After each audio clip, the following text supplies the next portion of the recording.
Thanks for listening to this podcast of Trending with Timmerie. If you haven't already subscribed, please catch us wherever you love to listen to your podcast, from the Relevant Radio app to Apple, YouTube, you name it, we are there. And if you listen on Apple Podcasts, please be sure to go and give us a 5-star review to help other people discover the podcast. Anything you share in terms of episodes, whether it's texting it to a friend, posting on social media, helps to build up the kingdom for God, to help confront the challenging issues we face as a culture, but with joy, with hope, and with an eternal perspective where our faith collides with everyday life, bringing eternal principles to help us live our life joyfully. So, what's trending? Bridging your Catholic faith with your everyday life. You're listening to Trending with Timmerie on Relevant Radio.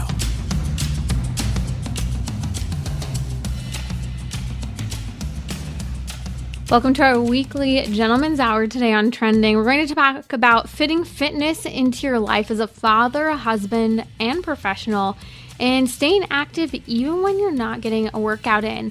Joining me in just a moment will be Sal Di Stefano. He's the founder of Mind Pump, the most popular fitness podcast internationally, as well as the author of Resistance Training, the no cardio way to burn fat, and age-proof your body in only 60 minutes a week.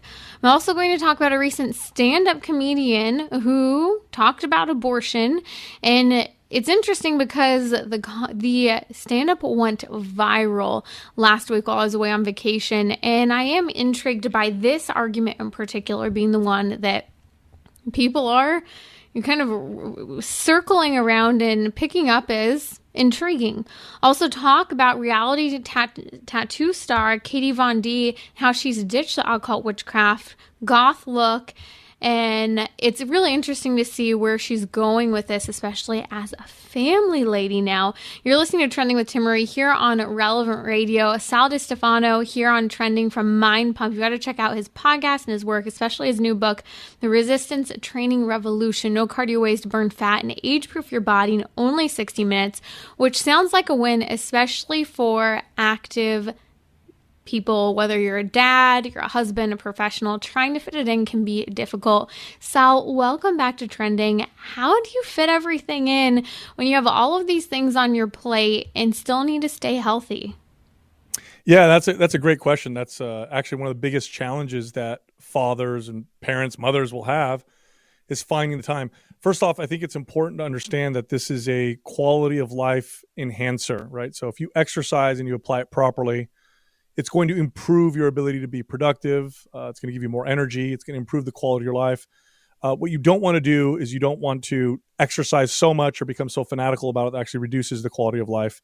So that's an important distinction. But with the time, you want to pick the forms of exercise that are just going to give you the biggest return on your investment. And really in head-to-head competitions, that's going to be strength training. So you don't need to do a lot of it.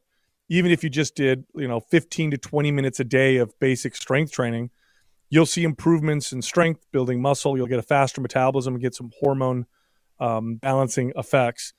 So pick strength training and even doing 1 or 2 exercises with body weight. You don't need weights or machines to do a lot of different exercises.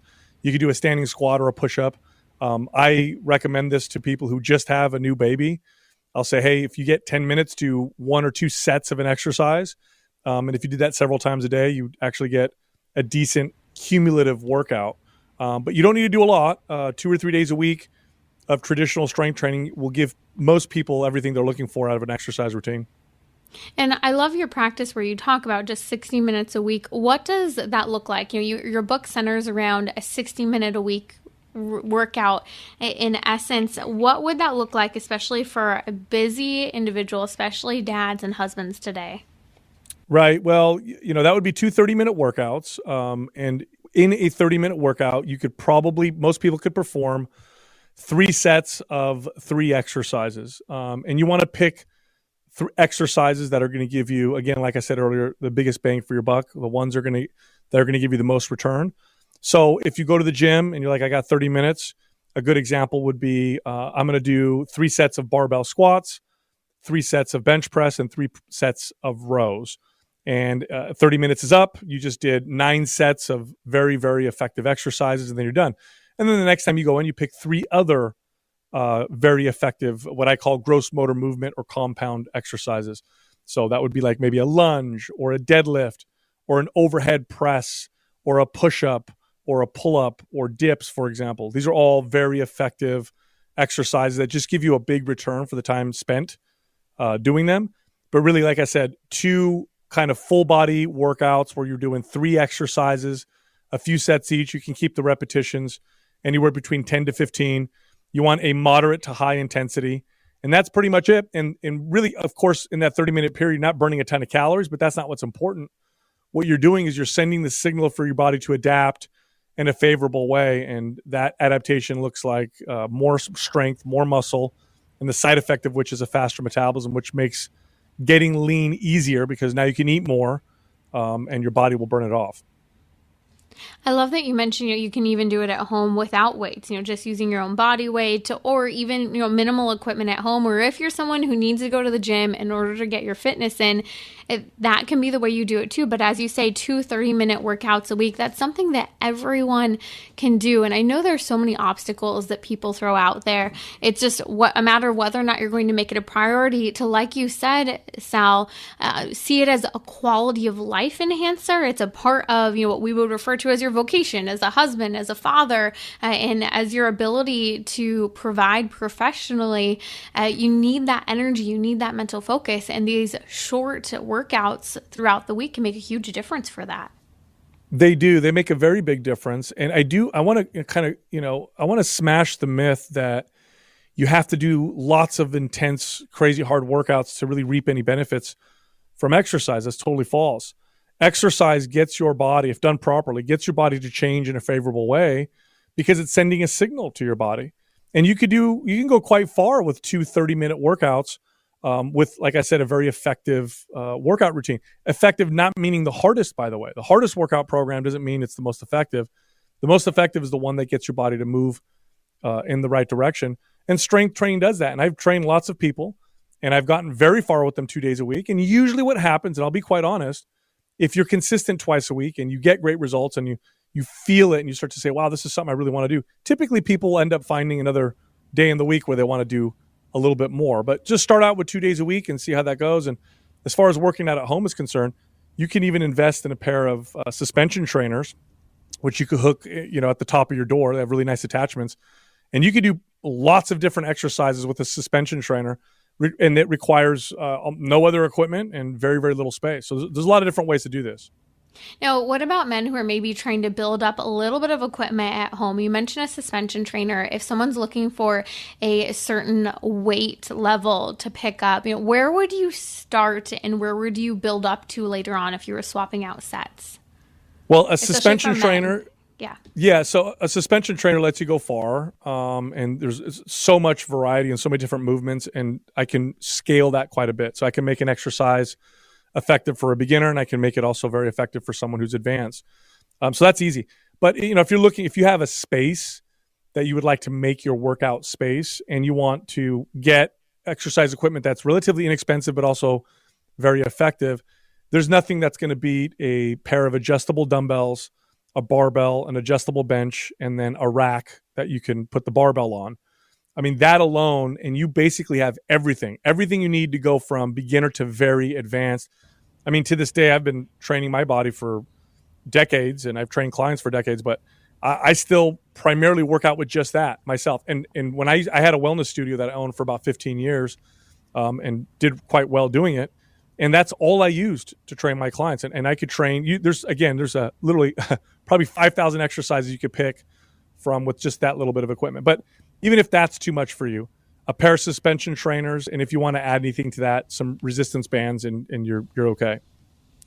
So one thing you mentioned earlier, including, women, especially if they just had a baby, and the busyness of that new routine, which I get. I have a 1.5-year-old and a second baby on the way. By the way, the big news I shared yesterday, second baby is due in December. Congratulations. Thank you. And Sal, I found that these 10-minute workouts sporadically throughout the day are sometimes just what I have to do. One, to get my workout in, but two, to just kind of stay sane, energy, focus, all of that. That's so important, especially, with being home with the baby all day. And so those 10-minute exercises, you've mentioned some exercises, picking through exercises, running through them, or maybe just two if you're doing 10 minutes. What are your go-to exercises if you're doing those quick, little sprints of workouts throughout the day, on just a busy day, whether maybe it's even in the office as well? Yeah, no. First off, congratulations. I have one that's due in November, so we got a baby coming right around the same time, so that's pretty cool. Thank you. Congratulations. Thank you. So it's going to be different for me than it would be for, I'd say, the average person or the general person. Now, for me, if I'm doing a 5 or 10 minute, targeted exercise, I tend to focus on mobility work. And that's just because that's what my body needs. I already do lots of strength training outside of the home in a gym. But for the average person, if this is your, really the only way you can work out because of your schedule and your life, because it's so hectic, I would pick one exercise. So it's you're doing stuff at home. You look and you say, okay, I got 8 minutes. I could do something. Do one exercise and practice it. I'll do some push-ups, or I'll do some band rows, or let me try some stationary lunges, right? And what happens when you keep an eye out for this, and that's really all it is just kind of keep an eye out for these 5 to 10 minute breaks or periods of time where you could do 1, 2, or 3 sets of a particular exercise. When I worked with people who've done this and kind of, thought about this and made this a priority, they end up doing on average 3, 4, maybe 5 of these a day. Now you add that up, and that's 30 minutes, 40-minute workout each day. Now it's broken up, but that doesn't make it any less effective. In fact, in many cases, it actually increases the effectiveness because you can focus more on your form and technique without so much fatigue because you're doing a whole 40-minute workout all at once. It's funny. I recommended this style of training for people during the pandemic when so many people were locked, at home during lockdowns and they were, going crazy. And I said, hey, take your normal workout and break it up into 4 smaller workouts. It made the day go by, gave them energy throughout the day. They get that boost of catecholamines and feel-good chemicals and hormones, gave them energy boosts.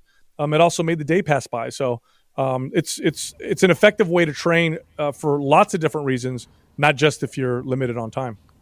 And especially if you're in a rut in the middle of the day, you're feeling anything from grumpy to distracted, it can really recalibrate you. I actually want to come back with you, Sal, and we're going to discuss staying active even when you aren't getting a workout in or when you just want to continue to increase your movement. We're going to be joined again with Sal Di Stefano. He is the founder of Mind Pump. You can check out his podcast. It's one of the top international fitness podcasts, as well as his book, The Resistance Training Revolution, The No Cardio Way to Burn Fat, and Age-Proof Your Body in Only 60 Minutes. We'll post a link on social media. Just follow me at Timmerie, that's Timmerie, where we've also tagged Sal. I'll be right back here on Trending.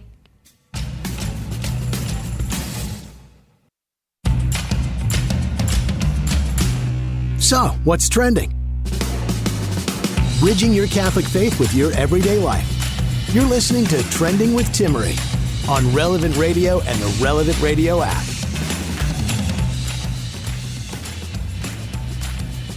Okay, I'm joined now by Sal Di Stefano, founder of Mind Pump, and we're talking about fitness. It's our weekly gentleman's hour, and everyone, not just men, but men in particular, it can be hard to fit fitness into your life as a father, a husband, a professional. Sal knows a thing or two about that. He has another baby on the way coming in November, and it's so neat to hear kind of about where people are at with their families and how they're growing. And, again, it makes it a challenge sometimes when we look at how many people are in our family and what that looks like. So Sal, share with me how we can fit exercise in or activity in when you're not actually getting a dedicated workout. Yeah, no, that's a good question because, just being active has tremendous health benefits, emotional benefits, and mental health benefits. One of the most, effective ways that I found to apply this, and as defined by long-term consistency, because that's a problem, right? You could try to be more active, but you got to find a way to make it so that it's realistic, doable, and sustainable for you. And one of the most effective ways I find to do this is to attach activity to a daily ritual that you already have. And one thing that everybody tends to do is eat breakfast, lunch, and dinner. And so if you literally just went for a 10-minute walk after breakfast, lunch, and dinner, and you could take your kids with you, you could walk the baby, but do those 10-minute walks, that accounts to about 30 minutes of activity every single day. And it's broken up, 3 times a day. And we tend to be more consistent doing things that way because it's already attached to something that we already do. So I remember in the heat of many people working from home and kids being home during COVID, there was a video that went viral on LinkedIn, and it was of this dad who made this a setup where he had a treadmill hooked up to a stand-up desk, and he was hooked up to a baby in the baby carrier, and he was going between walking and running on the treadmill and typing and working at the same time while bouncing the baby in the pack. And I think sometimes people think that's what you want them to do when you talk about getting extra activity in throughout the day, or maybe that's how extreme even things such as one thing you recommend in your book, Sal, as using a standing desk may feel like you want me to stand all day and work. But I love that you actually mention this in your book, because there is a huge trend towards doing things such as that, simple things like the 10-minute walk every day after a meal or a standing desk for the day. Sal will talk a little bit more about the benefits of a standing desk, but he was sharing with me a little bit ago that he has 4 children from the age of 17 years old all the way down to a new baby coming in November, which, by the way, I shared my big news yesterday here on Trending. My husband Gabriel and I are expecting a baby too in December. We're so excited. By the way, due on the same birthday as my first baby girl, who's a 1.5 years. So everyone's getting a kick out of that, especially my brother. Thought it was quite funny.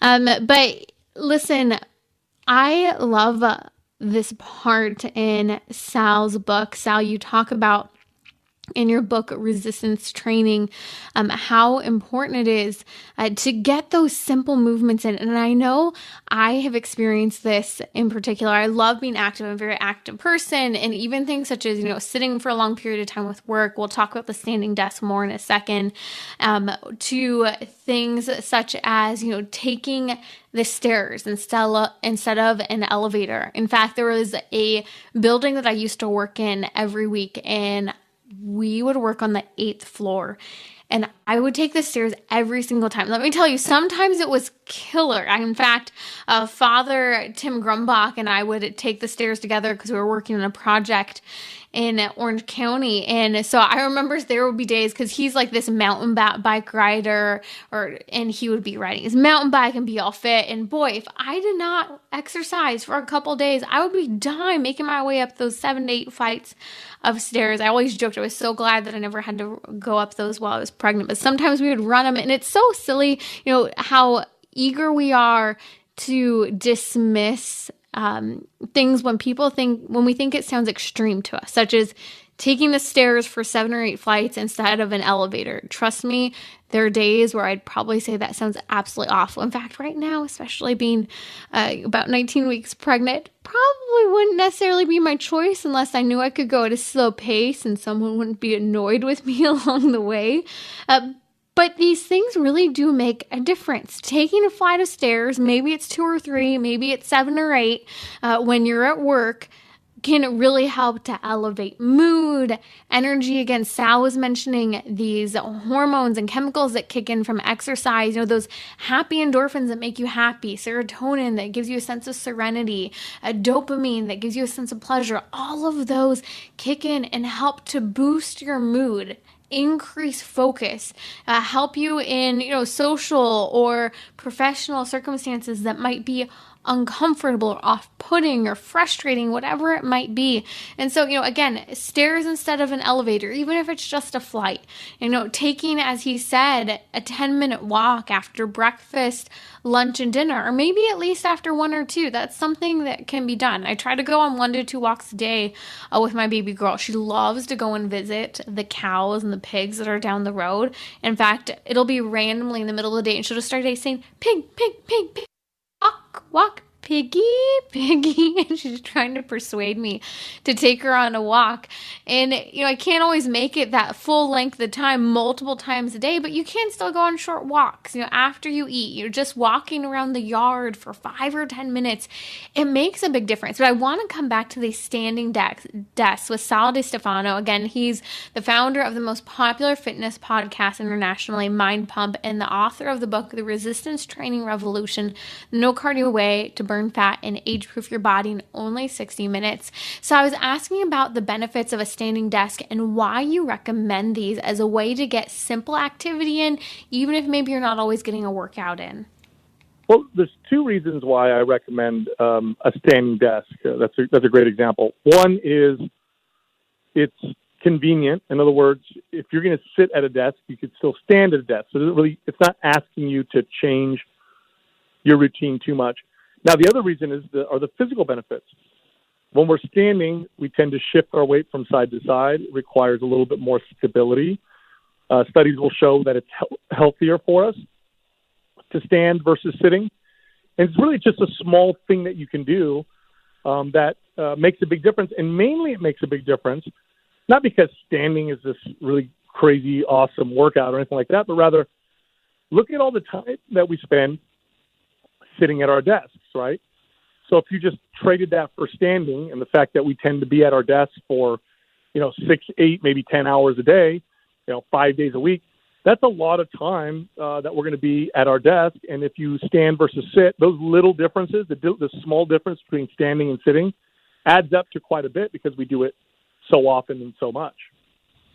My husband has switched over to exclusively using a standing desk. He stands all day at work and he struggles sometimes with focus, but he said that has completely gone away, his inability to focus or getting distracted since he's been standing, which I think is fascinating to see, especially if you struggle with task saturation or lack of focus. Yeah, no, absolutely. It's, just getting up to move. Everybody knows this, or I should say a lot of people know this, especially creative individuals, right? People who write for a living, for example, when they get stuck, they tend to get up and go for a walk or move. Movement gets things, for lack of a better term, moving.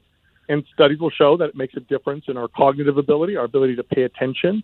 When I used to work with young athletes or kids, and I would, let's say I did a talk on nutrition, for example, I would oftentimes be able to identify who in the class or who in the room was having trouble keeping focus, and I would just have them stand.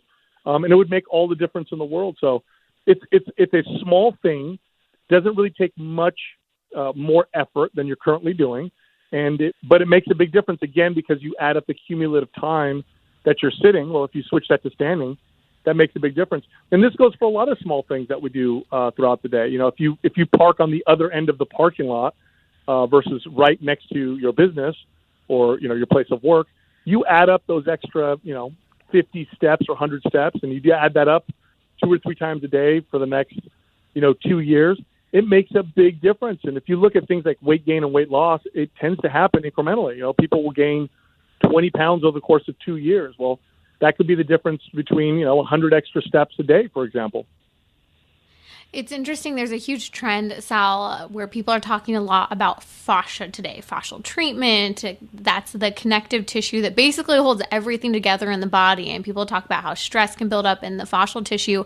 But so I have a fitness background as well in Pilates and helping rehabilitate and work with people who have injuries. And I find it fascinating personally that when I do everything from a standing desk to even just going and getting those extra walks in that you're recommending, you get more fascial movement as well. Even things like walking barefoot, readjusting the fascial tissue from walking barefoot. Or if I'm standing, I'll bounce around or sway. And we've learned that bouncing and swaying and various movements allow for that stress to decrease and the rebalancing and hydrating of the fascial tissue. So although it's funny to see like this trend in the fitness world, these simple everyday movements that we used to get in more when we didn't live such sedentary lifestyles were so healthy for us. And science is really pointing to that again. And I think it's something to take note of, as you point to in your book. When we live such sedentary lifestyles today, we need these little bits of activity dispersed throughout the day.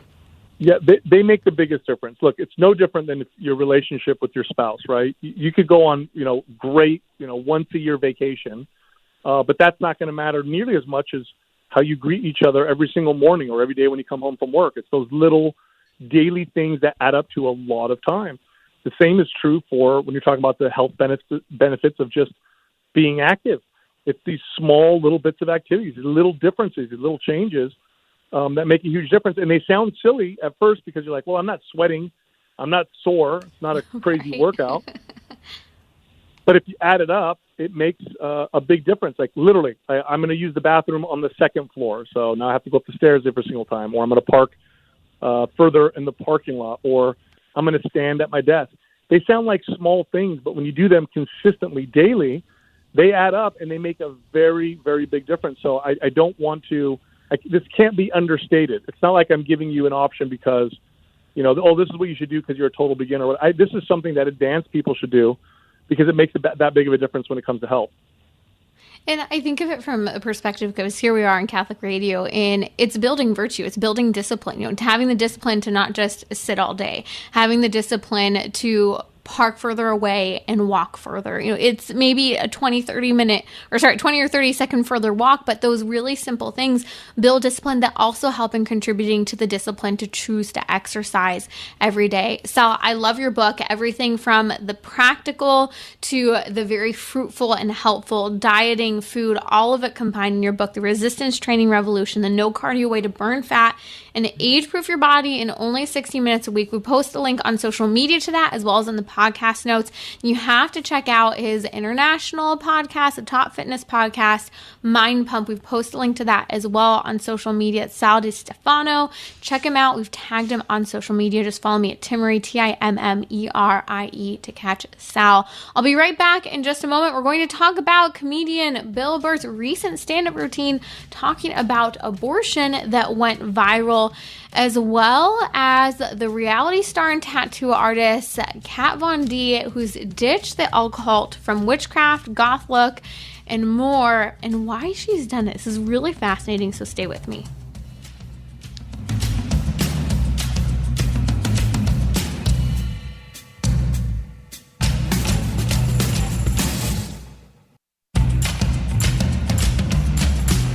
So, what's trending? Bridging your Catholic faith with your everyday life. You're listening to Trending with Timmerie on Relevant Radio and the Relevant Radio app.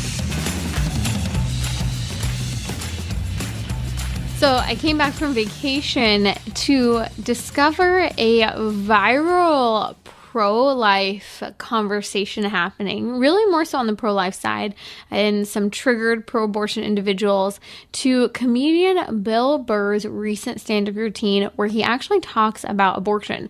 And like all comedians, pretty much all of them, they are totally crass. But I was fascinated to see how he brought up abortion. Now, it's not exactly clear what his stance on abortion is, although it would seem that he would lean in a pro-life direction. Not recommending it because it's rather crass, but it was interesting to hear this analogy that he makes to making a cake and abortion. So basically, during his stand-up, Bill Burr is questioning essentially the morality of abortion, and he's focusing in on the fact that many people still believe that abortion is killing a baby, and that they come back to this over and over again, and that even people who maybe are on the middle ground with regard to abortion, where they say, I personally am opposed, but it's your body, your choice, you can choose, but I still believe that abortion is killing a baby, that you are killing a baby. And Bill Burr full on says these things, and he says that over and over again, that abortion, that you are killing a baby and abortion. So I was fascinated that he just went for it, and he said it over and over again, which really does lead me to believe that he sees that, and he's pointing out the inconsistency that at the end of the day, that's what abortion is. But that's not why he's being touted, in particular on social media last week. He uses a cake analogy that's gone pretty viral, which apparently I recently learned it might be stolen from another comedian. But here's the analogy and how it went. He says the argument that, well, it's not a baby yet. He said, well, that would be like if I was making a cake and I poured some batter in a pan and I put it in the oven. And then 5 minutes later, you came by and you grabbed the pan and you threw it across the floor. And then the person would say, well, you just ruined my birthday cake. And then the other person who threw the cake says, well, that wasn't a cake yet. To which Bill Burr then says, well, it's like, well, it would have been, if you didn't do what you just did, there would have been a cake in 50 minutes. Something happened to the cake, you cake murdering, blah, blah, blah, blah, blah. So here's the analogy essentially, that a cake is in the process of becoming a cake, and in 50 minutes it will be a cake if you let it cook all the way. But if someone throws the batter into the pan, puts it in the oven, 5 minutes later, you take it out and you throw it on the floor, well, the person who's making the cake says, you just ruined my birthday cake. But the person says it wasn't a cake yet because it wasn't done. But the other person says, yes, it was. It just needed to finish cooking in 50 minutes. So there are and are not correct comparisons in this analogy. And the reality is that a baby is a baby no matter how small. A baby is a human person no matter how small. A cake is not a cake when it's just batter, right? And so the comparison, in some ways, you could see where it's good and you can see where it's bad and silly. It fits, but it doesn't quite fit. But what people are trying to say is that no matter what, how you look at this analogy, by throwing a cake that's only cooked for 5 minutes and not 50 minutes, you ruin the birthday cake. The birthday cake's been destroyed. Radically different from ending a life. But here's the deal. This is what's fascinating to me about so many people discussing it. I think many people in the pro-life movement are saying, yes, see, right on point, whether you meant to be that good or not on this, it's great. But it brings us back to this very common argument. And I do think it's interesting. And actually, I want to come back to this argument, this idea that we justify things based on the size, the level of development, the environment, and degree of dependency, and that many abortion arguments come back to that argument. We'll talk about that in a moment, but what I did find fascinating, because I was reading through a lot of the Twitter responses on social media to this Bill Burr skit of abortion and using that cake analogy, in droves. It was predominantly men who were responding to the comedian act on social media. It was fascinating to me. And in fact, many of the men were getting very blunt with their responses. They said, except for that cake is actually a baby, and that baby has a brain, a heartbeat, recoils from pain. But yes, scrambling it up and vacuuming it out is like a medical procedure. It's not a medical procedure. It's a lie. That's what Majoke said on social media. What I'm getting at is that I found it really interesting that pro-life men in particular responded to this viral tweet where it goes, okay, here's this comedian. He's saying things very crass, but then throws the topic of abortion there and actually makes a semi-decent analogy to abortion.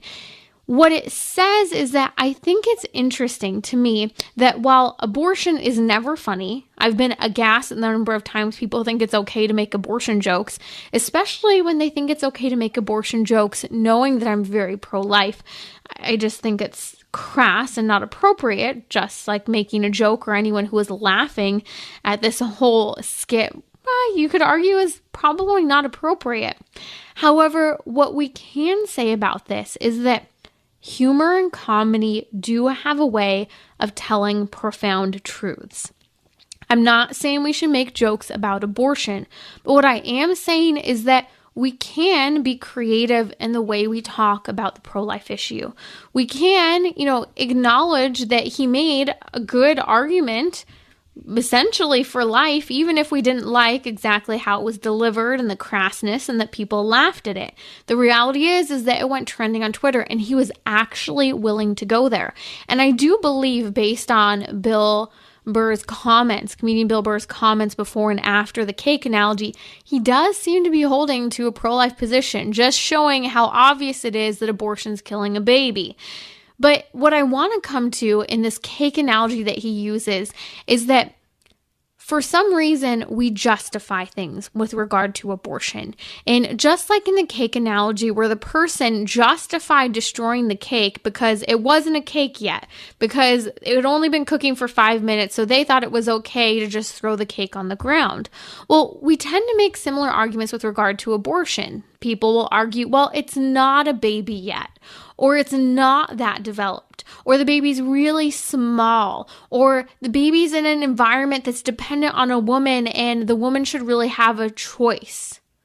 Or the baby's, in all of this, from environment to dependency to size to all of it, people think it's okay to justify abortion. And this is why one of my favorite pro-life tactics is to use a very helpful acronym known as SLED. So SLED stands for size, S stands for size, L stands for level of development, E stands for environment, and D stands for degree of dependency. Now, this acronym is used to help us walk through a tactic that we can use to defend our pro-life position. So when people are basically, most every pro-abortion argument having to do with the baby, and even many with the woman, come back to SLED. Basically, people justify abortion because of size. Does how big you are determine whether or not you should get to live or die? Abortion is basically big people picking on little people, and we have to continue to reinforce that. Babies that are in the earliest stages of development, which brings us to the L in the SLED acronym that stands for level of development. Development is something that changes throughout the course of our entire life, from the moment of conception being what's considered a developmental phase called a zygote, to a developmental phase called an embryo, to a developmental phase called a fetus, to a developmental phase called a newborn, an infant, a toddler, a teenager, a tween you can add in there if you want to, a young adult, and on we go in these stages of development. The body changes, the mind changes, the brain grows in development and reason and decreases in development and reason for some people. You see, that level of development is used very profoundly in our culture today to both end the lives of children, but also children in the womb, but also to end the lives of people who might have various birth defects, people who are living and have maybe been in a car accident that has damaged their brain and the development and function of their brain has changed. And so people in a culture of death that we live in justify things such as physician-assisted suicide and euthanasia. But at the end of the day, we are deciding based on size and someone else's level of development whether or not we think we should allow for that person to be killed or kill them ourselves. And so making those arguments are so important to help break into these conversations. The E in the SLED acronym stands for environment. We've basically justified ending lives, what I would argue is because of veil of the womb. The womb that is supposed to be the safest possible place for a baby to grow and develop and flourish has become the place where, under the veil of darkness, in a private room, we've justified ending the lives of these children. But it's all based on environment. I really do believe that the greatest injustice leading to abortion is the fact that there's no window to the womb where we can look in and see, oh, hey, how you doing? Wow, isn't that incredible? Imagine if the womb were clear and you could just see into it. In fact, I posted something on my Instagram story. You can follow me at Timmerie, Timmerie. And stay tuned. A bump photo is coming soon because that's my big news. Baby number 2 is due and going to be born in December. Bump photos come, but I put up on my Instagram story a photo and video of just really neat of a baby in an amniotic sac. And you see this baby here. It's really, really neat. I posted another different one on Twitter as well. So be sure to check those out. Follow me at Timmerie, Timmerie. But, we wouldn't justify abortion if we saw that baby just through that amniotic sac. If we saw the baby through a window, as the baby's so small and it's incredible. And wow, you could look at this image or through the womb and see how the baby's, nails has started to develop, how the little arm buds have turned into arms. I remember, so a couple months ago when I went for, I think it was my 7 or 8 week ultrasound, the ultrasound technician was really, really not nice. I'll just leave it at that. She was highly upset because I brought my 1.5-year-old with me and was just not kind after that, which I'm really bummed about, by the way, because she did not give me good ultrasound photos. And as any good pro-life individual, we thrive and love those ultrasound images. So I will have to share some of my recent ones still. But I remember it was about 7-8 weeks. I went in for an ultrasound and the baby is literally bringing arms by the side and then up to the mouth over and over again. The baby was full on sucking his or her thumb. And I was like, that's incredible. And I was sitting here, saying the baby's sucking the thumb. And she's like, that's not possible. Those are just buds. And she's being like really, really condescending and mean to me.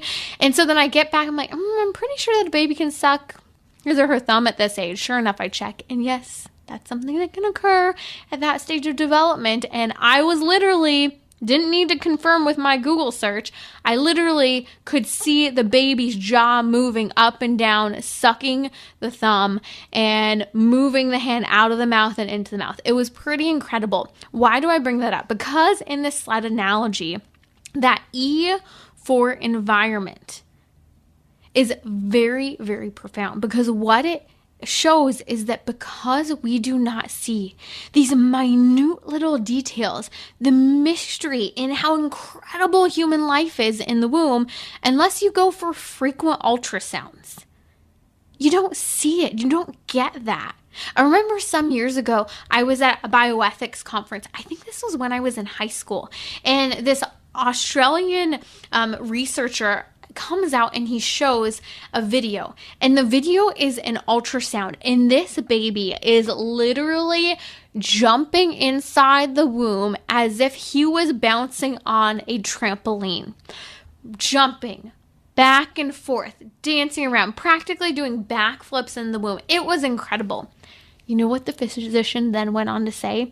That baby was somewhere between 8 and 10 weeks old, which is extremely small. So if you've ever seen any of the fetal models of the 10 to 12 week babies in development, that baby's maybe about 2 to 3 inches long. I don't even think 3 inches long. That mama can't even feel that movement. And that baby is jumping on a trampoline, let's be real, like any grown adult might jump on a trampoline, or like any 5-year-old might jump on a trampoline. But that's the environment that the baby's living in. We don't see it. We don't feel it. We're not frequently looking into the womb other than those maybe couple of ultrasounds that people receive. And if they have a nice ultrasound technician, maybe they send you home with a nice photo. Yes, I'm still bitter about that first ultrasound. Come on, you can just get a nice photo. It's just not very nice. Anyways, the other letter in that acronym for SLED is D, degree of dependency, that we've justified abortion based on how dependent someone is or is not. And this is when you really start to see the justification of abortion based on the mom, based on the woman. And the idea is that because the baby's dependent, or because specifically the baby's dependent on the mom, and let's be real, pregnancy can be challenging, from getting enough food in to being depleted, because everything that the baby needs, the baby's getting, which is a mystery and miracle of life. It's pretty incredible. But that dependency people use as a justification for ending the life of the baby. This idea that because the baby's dependent on the woman should have the choice to kill the baby. But in no culture, or at least not in a civilized culture, do we justify the killing of a 1-year-old or a 6-month-old or even a 3-month-old because that baby's dependent. A 1-month-old, a 6-month-old, a 2-year-old, a 3-year-old, a 4-year-old, a 5-year-old, a 10-year-old, we could go on and on, are all still dependent on their parents for food, shelter, clothing. In fact, you know how dependent many people are on their parents still today? I know some 30-year-olds who are still living at home with mommy and daddy, still aren't quite providing for themselves, or maybe here and there, getting that contractor job, and they're still dependent on mommy and daddy for, food, shelter, all of that nutrition, just like a baby is. Degree of dependency. That's what we're talking about when we walk through this SLED acronym. Yet, we're not justifying killing 30-year-olds today that are lazier on the couch, and we're also not justifying killing 5-year-olds who are naturally supposed to be dependent, especially if we're not advocating for such with a grown adult who's capable of caring for themselves. Why on earth would we justifying abortion, the killing of an individual, for an individual in that early stage of development who is meant to be dependent on their mother? They're right where they're at. They're doing exactly what they're supposed to be doing. Yet in our world today, we treat abortion as if it's a disease, something to be eradicated, destroyed, abolished, and gone after, whether it be through hormonal contraception that is meant to prevent baby from living at all costs by either preventing sperm from an egg from ever meeting, or, which by the way, most hormonal contraception can work this way, can also work as an abortifacient, killing baby in the earliest stage of life. I've explained that multiple times here on Trending. In fact, go check out the podcast where you can listen to the episode where I explain this to clarify the connection between contraception and that some and majority of contraception actually does function as an abortion. Bad for women's bodies, bad for babies, and ending the lives of many babies. So the SLED acronym is very helpful, and I was really thinking about it when I came across this viral skit from comedian Bill Burr and his cake analogy. So who knows, maybe you know someone who likes Bill Burr. Personally, not a fan. The crassness of pretty much all comedians is a no for me, but maybe you know someone who follows him. Maybe you can talk to him a little bit about it. Ask if you heard or saw the viral tweets or just that skit in general.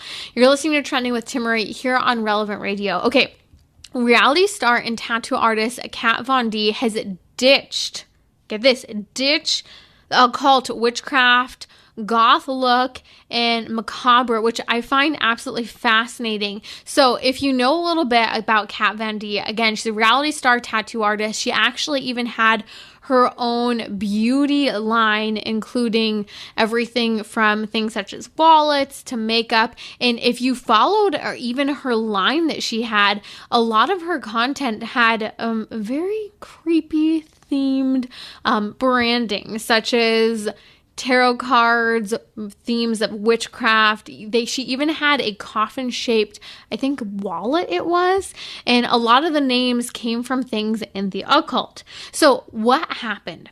Oh, this is definitely a developing story, and one that it's not just happening in the celebrity world, although I'm really happy to hear it happening in the celebrity world. So Kat Von D took to social media this week, and what she shared was fascinating. She shared couple photos, one of which included a stack of books. A lot of the books were on witchcraft. They included things such as tarot cards, psychic readings, and other things. But all of this stack of books she is ditching. She posted on Instagram saying, I don't know if any of you have been going through changes in your lives right now, but in the last few years, I've come to some pretty meaningful realizations.